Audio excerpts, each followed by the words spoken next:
Hey guys, make sure to subscribe and hit that notification bell to be updated every time I make a new video. Thanks, let's begin.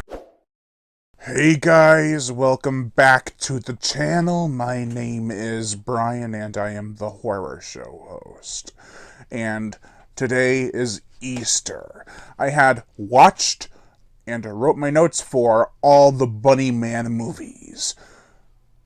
And I concluded that on April 3rd. So there was no time for me to record and edit and everything for all the movies. I even made thumbnails. I was like, what the hell? I just ran out of time. So I thought I'd do a ranking for the movies for now.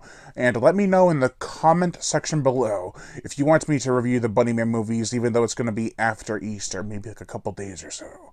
Let me know, and let's get into the ranking. So, there's only 3 movies.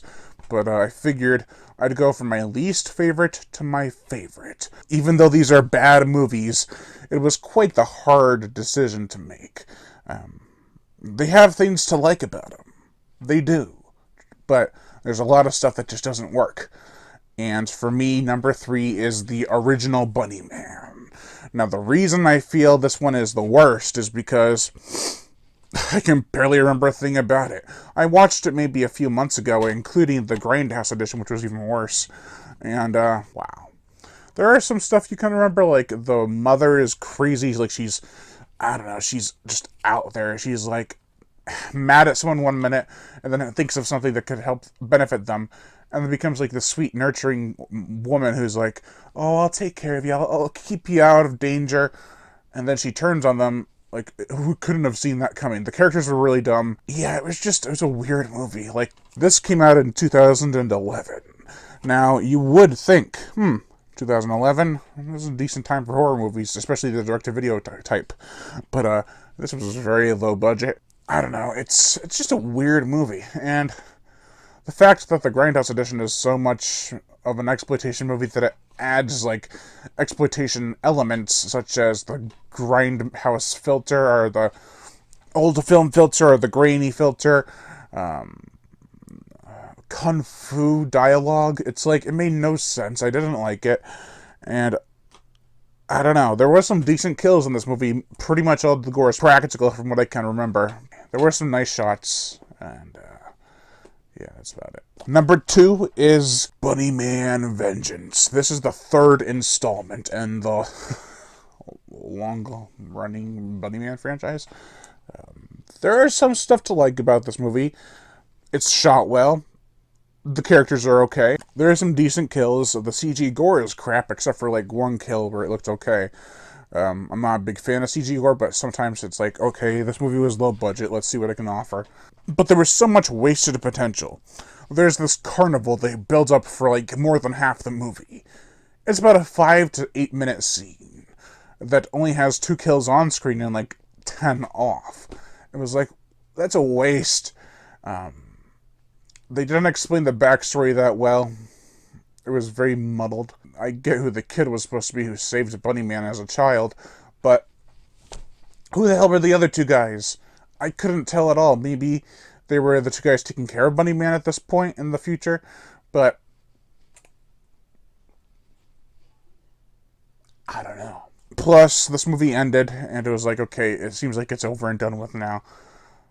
But I don't think it will be. I think there will be a 4th one, because people are actually asking for more of these movies. Still, there is a trippy-ass dream sequence that was drug-induced, but at the same time, kind of hilarious. And number 1, Man Massacre. This is the 2nd installment, and easily the best. It's a little long, running around 104 minutes, but in that time we have Joe. And Joe, you either love him or you hate him. He's this evil redneck character where he's very sadistic. This movie does have a massacre, which I can say over any Texas Chainsaw Massacre movie, which this film was heavily inspired by. There's about 30 kills in this movie, and about half of them are in the opening scene where a bunch of kids on a school bus are taken out. It's like, holy crap. What a way to start your movie. It's not the goriest, or it could have been more graphic, but it was bloody enough. It worked. It wasn't just like they had a zoom out shot of the kids on the bus and that was it. No, there was blood spraying everywhere. The bus driver was shot in the face. It was like, holy crap. Still, this is a bit slow in some parts. I did like it, though. It was pretty good. The best of the Bunnyman movies, to say the most. So yeah, let's go over the ranking again.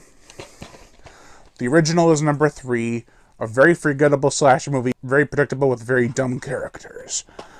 Next up is number 3 with a weak story with a horrible payoff and decent characters, some cool kills. Most of it looks fake, but there are some good ideas to be had in this one. And the second one, which is actually the most memorable out of all of them, is Man Massacre, which has awesome kills for the most part, some decent characters to very good characters, a very raw atmosphere. That's what I like about this one. It's very raw. It feels like it's filmed in Texas when it's actually filmed in California. Oh well. So yeah, that's going to do it for this video, guys. Thank you all for watching, and Lion Brian Gatto, the horror show host. Happy Easter. Make sure to like, comment on, as well as share this video. Like my Facebook fan page and support me on a Patreon, where even $1 a month will help keep this channel going on strong, and I'd greatly appreciate it. Plus, you get access to body count and other music videos that you cannot get on YouTube because of copyright and date restriction. If you want to support this channel monetarily and not have to pay a monthly fee, just send me money on PayPal at horrorshow37@gmail.com. If you don't want to have to do that, if you don't want to give me any money at all, which is totally fine, you can always hit that notification bell, and as always, subscribe.